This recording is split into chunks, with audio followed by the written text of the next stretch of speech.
La idea surgió, por lo menos desde mi punto, con que a mí me interesaba esto de poder aplicar biotecnológicamente las levaduras, es decir, ver en qué campos era importante, dónde tenía cabida, se podría decir, el uso de las mismas.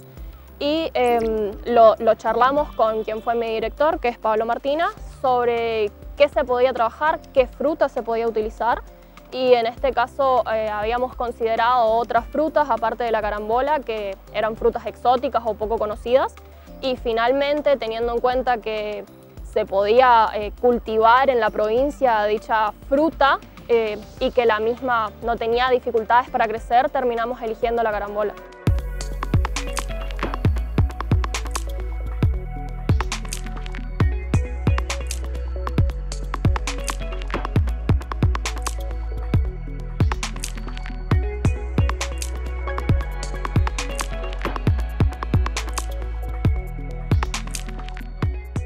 Nosotros decidimos emplear las levaduras para realizar este trabajo. Las mismas son hongos unicelulares, es decir, que constan de una única célula. En este caso, la mayoría son visibles a través del microscopio óptico, son de muy pequeño tamaño, raras veces forman colonias, es decir, que se agrupan, pero se ve también esta forma de vida, digamos. En el caso de las levaduras, las mismas se hallan presentes en muchísimos tipos de medio. Por ejemplo, en el suelo, en el agua, también la tenés en las frutas, que fue nuestro caso con lo que trabajamos, en las propias plantas, en las hojas, o sea, está ampliamente difundida y es cosmopolita, o sea, vive en muchísimos ambientes. Las levaduras fueron utilizadas principalmente para realizar la fermentación de los alimentos desde hace muchísimos años. Con el proceso de fermentación, lo que se hace justamente es transformar azúcares que estén en el medio donde vive la levadura y los utiliza para producir, por ejemplo, etanol, dióxido de carbono y también energía. Con esto lo que hace es alterar las cualidades de los alimentos que va a formar y dar un producto que tenga unas características que sean deseables, se podría decir. Por ejemplo, antes, ya en el antiguo Egipto, se utilizaba para elaboración de pan, para la elaboración de cerveza, pero no se tenía en cuenta qué era lo que se estaba empleando. Simplemente se dejaba hacer el proceso de manera espontánea o natural. Hay muchísimas referencias sobre la utilización de las levaduras a través del tiempo.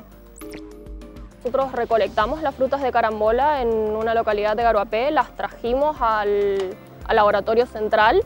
Estas frutas fueron molidas, del jugo lo que se hizo fue extraer las levaduras y nosotros logramos aislar 8 tipos de levaduras diferentes. Lo que se hizo fue realizar los ensayos de caracterización, que en este caso fueron ensayos de tolerancia a etanol, porque nos interesa que la levadura tolere unas concentraciones de alcohol elevadas o deseables que nos permitan producir una bebida alcohólica, que era la finalidad.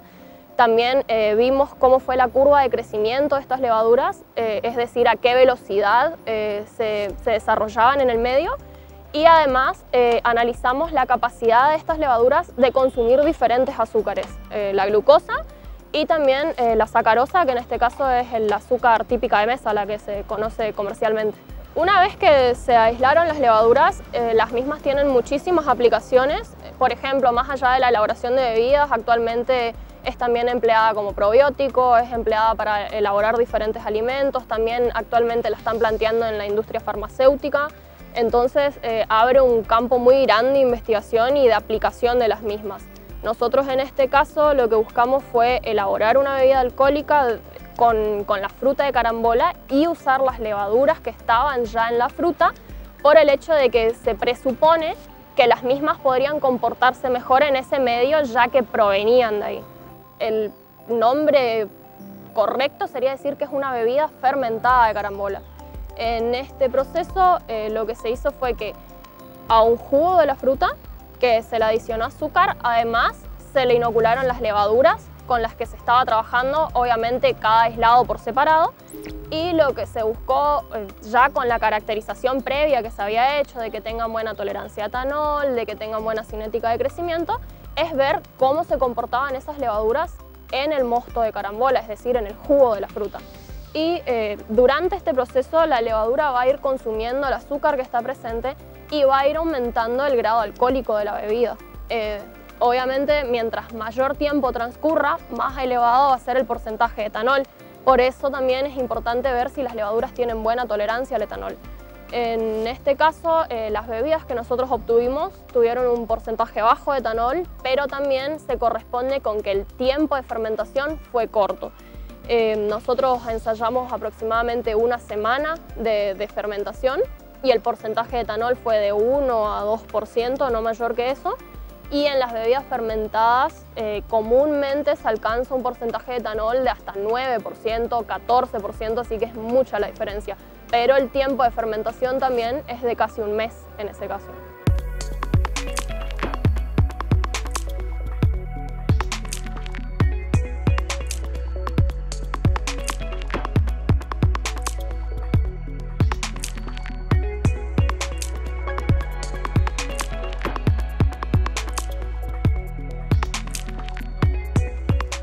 Nosotros, por ejemplo, una vez obtenidos los resultados con las levaduras que ensayamos, hubieron problemas dentro de lo que fue, por ejemplo, perfeccionar o llegar a poner a punto los medios en los que se estaba realizando estos ensayos. Se vio que también hubo falencias en el jugo que no eran óptimas para el crecimiento de la levadura y esto te abre unas perspectivas futuras de cómo se puede avanzar en la elaboración de la bebida, si esta sería consumible o no. Y allí se plantea también cómo se puede seguir y en este caso claramente tendría que tener un enfoque interdisciplinario con ingenieros. Nosotros durante la elaboración de la tesina, el ingeniero Darío Ferreira fue mi codirector y él se encargó de muchas cuestiones que tenían que ver con la caracterización físico-química de la fruta y también de cómo se comportaban las levaduras. Si no hubiese habido un trabajo que involucraba a distintos profesionales, yo creo que hubiesen quedado muchas cuestiones inconclusas, digamos. Yo creo que a continuación a seguir, si se quisiera llegar a producir esto o esta bebida, que esa fue una de los objetivos del trabajo, ver si la bebida iba a ser consumible, si se podía ofrecer en mercado. Se necesitaría de otros profesionales que, por ejemplo, hablen de los parámetros de sanidad, de la calidad del vino, por ejemplo, un bromatólogo que nos hable de las condiciones en que se encuentra, que no haya presente de contaminantes, de bacterias, algo que sea perjudicial para la salud. También necesitaríamos la presencia de un enólogo que tenga el conocimiento de cómo es una correcta elaboración del vino, porque en este caso se sabe que hay muchos parámetros que van a influir en el sabor y en la calidad final. Nosotros, por ejemplo, habíamos hecho una cata del producto fermentado donde voluntarios probaron la bebida y esta obtuvo una buena aceptación general, pero claramente hay otras cuestiones por pulir para que este producto sea llevado, por ejemplo, a un mercado.